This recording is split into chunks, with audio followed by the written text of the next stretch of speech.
ఎప్పుడైనా గమనించారు, గూగుల్కి మీ గురించి అంతా తెలుసు.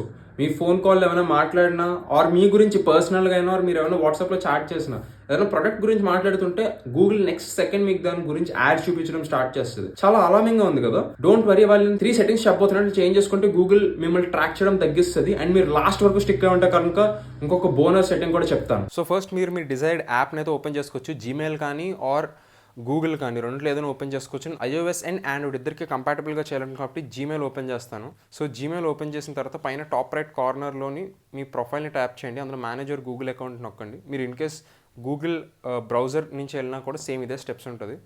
డేటా అండ్ ప్రైవసీలోకి వెళ్ళండి. సో ఫస్ట్ సెట్టింగ్ కింద కొంచెం స్క్రోల్ చేస్తే వెబ్ అండ్ యాప్ యాక్టివిటీస్ అని ఉంటుంది.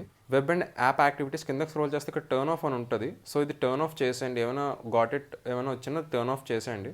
ఇప్పుడు సెకండ్ సెట్టింగ్ వచ్చేసేటప్పటికి యూట్యూబ్ హిస్టరీలోకి వెళ్ళిన తర్వాత మీరు కావాలంటే ఇక్కడ యూట్యూబ్ హిస్టరీని కూడా టర్న్ ఆఫ్ చేసుకోవచ్చు. దీనివల్ల ఒక ప్రాబ్లం అయితే ఉంది. అదేంటంటే మీకు ఏదైతే పర్సనలైజ్ రికమెండేషన్ ఫీడ్ ఉందో ఈ ఫీడ్ అన్నది ఎగిరిపోతుంది. సో మీకు కావాలంటే మీరు దీన్ని ఆపుకోవచ్చు, లేదంటే కనుక మీరు కంటిన్యూ చేసుకోవచ్చు.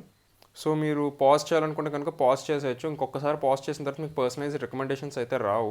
థర్డ్ సెట్టింగ్ వచ్చేసేటప్పటికి మై యాడ్ సెంటర్లోకి వెళ్ళి టర్న్ ఆన్ ఉన్నది టర్న్ ఆఫ్ చేసేయండి. సో దీనివల్ల కూడా మీకు ఇంకా ట్రాకింగ్ తగ్గుతుంది. అండ్ దీని తర్వాత బోనర్ సెట్టింగ్ వచ్చేసరికి సర్చ్ పర్సనలైజేషన్ అని ఉంటుంది. సో సర్చ్ పర్సనలైజేషన్లోకి కూడా వెళ్ళి ఇది కూడా టర్న్ ఆఫ్ చేసేయండి.